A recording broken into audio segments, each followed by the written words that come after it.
അസ്സലാമു അലൈക്കും വറഹ്മത്തുള്ളാഹി വബറകാതുഹു. ബിസ്മില്ലാഹി വൽഹംദുലില്ലാഹ് വസ്സലാത്തു വസ്സലാമു അലാ അശ്റഫി റസൂലില്ലാഹ് വആലി കുല്ലി വസ്സഹാബത്തി അജ്മഈൻ. അമ്മാ ബഅദ്.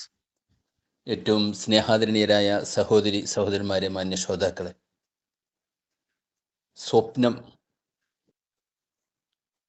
ശാസ്ത്ര ലോകത്തിന് ഇപ്പോഴും വ്യക്തമായ മറുപടിയില്ലാത്ത സംഗതിയാണ് സ്വപ്നം എന്നുള്ളത്. സ്വപ്നം അത്ഭുതങ്ങളുടെ ഒരു പ്രഹേളികയായിട്ടാണ് ശാസ്ത്രലോകം വിലയിരുത്തുന്നത്. ഇപ്പോഴും ആ പ്രഹേളികയെക്കുറിച്ച് വ്യക്തമായി ഖണ്ഡിതമായി ഒരു കാര്യം പറയാൻ ശാസ്ത്രത്തിന് കഴിഞ്ഞിട്ടില്ല.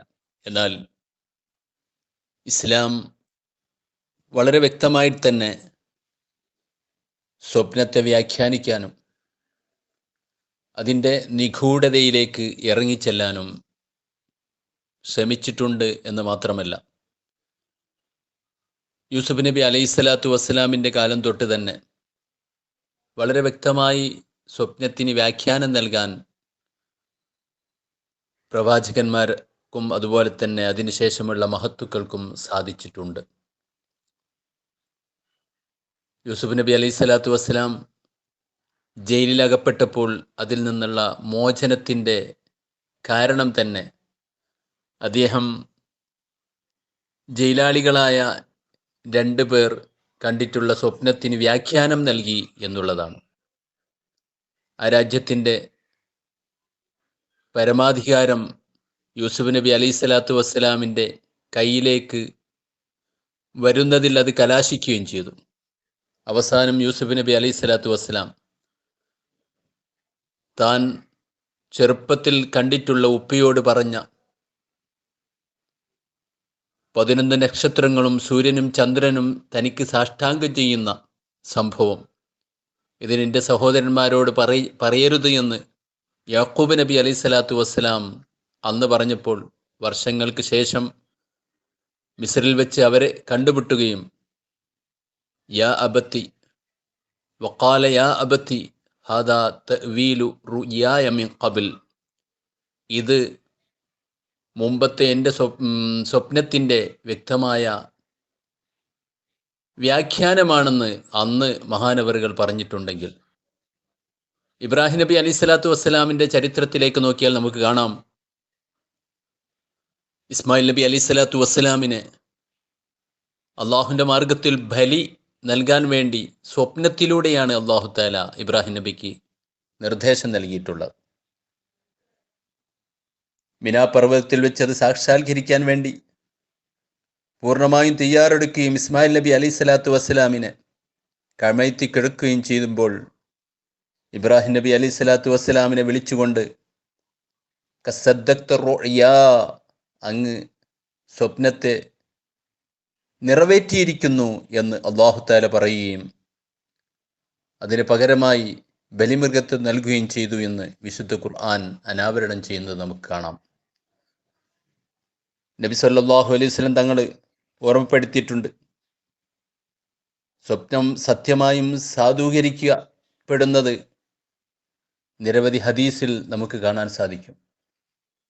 അനസ് ബിൻ മാലിക് റളിയല്ലാഹു അൻഹു നിവേദനം ചെയ്ത ഹദീസിൽ കാണാം, സ്വപ്നം നുബുവത്തിൻ്റെ 46 ഭാഗങ്ങളിൽ ഒരു ഭാഗമാണ്. നബി സല്ലല്ലാഹു അലൈഹി വസല്ലമക്ക് ഉന്മേഷക്കുറവ് അനുഭവപ്പെടുകയും ഇതിൻ്റെ കാരണം സിഹിർ ചെയ്തതാണെന്ന് വിവരണം ലഭിച്ചത് സ്വപ്നത്തിലൂടെയായിരുന്നു എന്ന് ഹദീസ് നമ്മെ ബോധ്യപ്പെടുത്തുന്നുണ്ട്. മഹാനായ അമ്മാർ ബിൻ യാസിർ റളിയല്ലാഹു അൻഹുവിനെയും സംഘത്തെയും ദർവാൻ കിണറിൻ്റെ അടുത്തേക്ക് അയച്ചതും സിഹിർ ചെയ്യാൻ ഉപയോഗിച്ച വസ്തുക്കൾ പുറത്തെടുത്തതും സ്വപ്ന വിവരണത്തിൻ്റെ അടിസ്ഥാനത്തിലാണ്.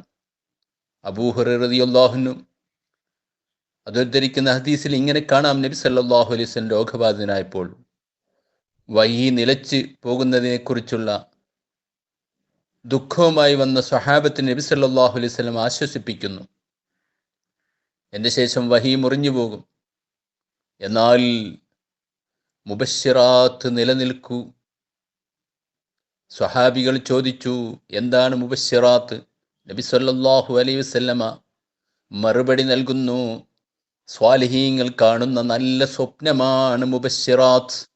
ഇത്തരത്തിലുള്ള സ്വപ്നങ്ങളെ പ്രത്യേകം ഗൗനിക്കുകയും അതിൻ്റെ വ്യാഖ്യാനത്തെ അടിസ്ഥാനപ്പെടുത്തി മുന്നോട്ട് നീങ്ങുകയും ചെയ്യണമെന്നും ഈ വിശദീകരണത്തിൽ നിന്നും നമുക്ക് മനസ്സിലാക്കാം. കാരണം ഇലാഹിയായ മുബശ്ശിറാത്തുകൾ അവഗണിക്കാൻ പാടില്ലാത്തതാണല്ലോ. നല്ല സ്വപ്നം കാണുന്നതിന് അതിനെ വ്യാഖ്യാനിക്കുന്നതാണ് ഈ വഴിയിൽ ഏറ്റവും വലിയ കടമ്പ. നല്ല സ്വപ്നവും ചിലപ്പോൾ ദുസ്വപ്നവും കാണാം. എന്നാൽ നല്ല സ്വപ്നം അതിൻ്റെ വ്യാഖ്യാനം ഇന്നതാണെന്നും ദുസ്വപ്നം അത് പിശാചിൽ നിന്നുള്ളതാണെന്നും വളരെ വ്യക്തമായി വ്യാഖ്യാനിച്ച് പറഞ്ഞു കൊടുക്കുക എന്നുള്ള ഒരു വലിയ കടമ്പ അത് കടക്കാൻ യഥാർത്ഥത്തിൽ ഒരുപാട് നിബന്ധനകളുണ്ട്. യഥാർത്ഥത്തിൽ ഒരു സ്വപ്നം കണ്ടു കഴിഞ്ഞാൽ നാം ആരോടാണ് പറയേണ്ടത്, എങ്ങനെയാണ് പറയേണ്ടത്, എപ്പോഴാണ് പറയേണ്ടത്, ഇത്തരം കാര്യങ്ങൾ സ്വപ്നം കണ്ട ആള് പലതും അവൻ മനസ്സിലാക്കേണ്ടതുണ്ട്. ഇൻഷാ അല്ലാഹ് പിന്നീട് അത് നമുക്ക് വിശദീകരിക്കാം. അതുപോലെ തന്നെ സ്വപ്ന വ്യാഖ്യാതാവ് ആരായിരിക്കണം, അയാൾക്ക് എന്തൊക്കെ വിവരം വേണം, അയാൾ എപ്പോഴാണ് അതിന് വ്യാഖ്യാനം നൽകേണ്ടത്, ഏത് രീതിയിലാണ് വ്യാഖ്യാനം നൽകേണ്ടത് തുടങ്ങിയ നിരവധി വസ്തുതകൾ അവിടെയും ശ്രദ്ധിക്കേണ്ടതുണ്ട്. ഇതെല്ലാം പാലിച്ചുകൊണ്ട് ശ്രദ്ധിച്ചുകൊണ്ട് നൽകേണ്ട ഒന്നാണ് സ്വപ്നത്തിൻ്റെ വ്യാഖ്യാനം എന്നുള്ളത്. എന്തായിരുന്നാലും സ്വപ്നം ഇസ്ലാം അംഗീകരിക്കുന്നതാണ് എന്നും പ്രവാചകന്മാർ സ്വപ്ന വ്യാഖ്യാതാക്കളായി യൂസുഫ് നബി അലൈഹി സ്വലാത്തു വസ്സലാമിനെ പോലുള്ള പലരും ഉണ്ടായിരുന്നു എന്നും മഹാനായ യൂസുഫ് നബി അലൈഹി സ്വലാത്തു വസ്സലാം റബ്ബി ഖദ് ആതൈതനി മിനൽ മുൽക്ക് വഅല്ലംതനി മിൻ തഹ്വീലിൽ അഹാദീസ്, സ്വപ്ന വ്യാഖ്യാനം എനിക്ക് പഠിപ്പിച്ചു തന്നു എന്നുള്ളത് വലിയൊരു പ്രത്യേകതയായി മരണാസന്ന സമയത്ത് എടുത്തു പറഞ്ഞത് വിശുദ്ധ ഖുർആനിൽ നമുക്ക് കാണാൻ സാധിക്കുന്നു. അപ്പോൾ സ്വപ്ന വ്യാഖ്യാനം പറയുക എന്നുള്ളത് പ്രവാചകന്മാർക്ക് നൽകിയ പദവിയായതുകൊണ്ട് തന്നെ വലിയൊരു മഹത്വമാണ്.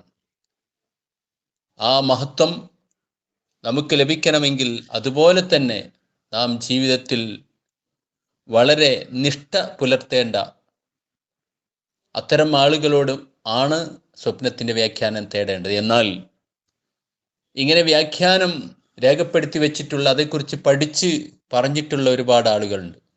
ഒരേ വിഷയത്തിൽ തന്നെ വ്യത്യസ്ത വ്യാഖ്യാനങ്ങൾ നബി സല്ലല്ലാഹു അലൈഹി വസല്ലം തങ്ങളടുത്ത് വന്ന് ചോദിച്ചപ്പോൾ പറഞ്ഞ വ്യാഖ്യാനം അതേ വിഷയം തന്നെ മറ്റൊരു സമയത്ത് സിദ്ദീഖ് തങ്ങളെടുത്ത് പറഞ്ഞപ്പോൾ മറ്റൊരു വ്യാഖ്യാനവും അവർ പറഞ്ഞു കൊടുക്കുന്നു. രണ്ടും യാഥാർത്ഥ്യമാകുന്നത് ഹദീസിൽ തന്നെ നമുക്ക് കാണാൻ സാധിക്കുകയും ചെയ്യുന്നു. അപ്പോൾ അതിൻ്റെ സമയവും നേരവും സന്ദർഭവും എല്ലാം നോക്കിക്കൊണ്ടായിരിക്കണം വ്യാഖ്യാനം പറയേണ്ടത്. ഒരേ വിഷയത്തിൽ തന്നെ വ്യത്യസ്ത ആളുകൾക്ക് വ്യത്യസ്ത വ്യാഖ്യാനങ്ങൾ വരും. അതുപോലെ തന്നെ ഒരേ സംഗതി തന്നെ വ്യത്യസ്ത സമയത്തായിരിക്കുമ്പോൾ അതിന് വ്യാഖ്യാനം മാറും. ഇങ്ങനെ പലതും ശ്രദ്ധിക്കേണ്ട ഒന്നാണ് സ്വപ്ന വ്യാഖ്യാനം എന്നുള്ളത്. ഇൻഷാ അല്ലാഹ് അതിൻ്റെ വിശദീകരണത്തിലേക്ക് മറ്റൊരു വീഡിയോയിലൂടെ നമുക്ക് കടക്കാം. എല്ലാവരും സബ്സ്ക്രൈബ് ചെയ്യാത്ത ആളുകളൊക്കെ ഈ വീഡിയോ സബ്സ്ക്രൈബ് ചെയ്യുകയും ചാനൽ സബ്സ്ക്രൈബ് ചെയ്യണമെന്ന് ഓർമ്മപ്പെടുത്തുന്നു. അള്ളാഹു നമ്മെ യാഥാർത്ഥ്യത്തിലേക്ക് കൂടുതൽ മുന്നേറാനും രഹസ്യങ്ങളുടെ കലവറ നമുക്ക് മുമ്പിൽ തുറന്നു തരാനും തൗഫീക്ക് നൽകുമാറാവട്ടെ. അസ്സലാമു അലൈക്കും വറഹ്മത്തുള്ളാഹി.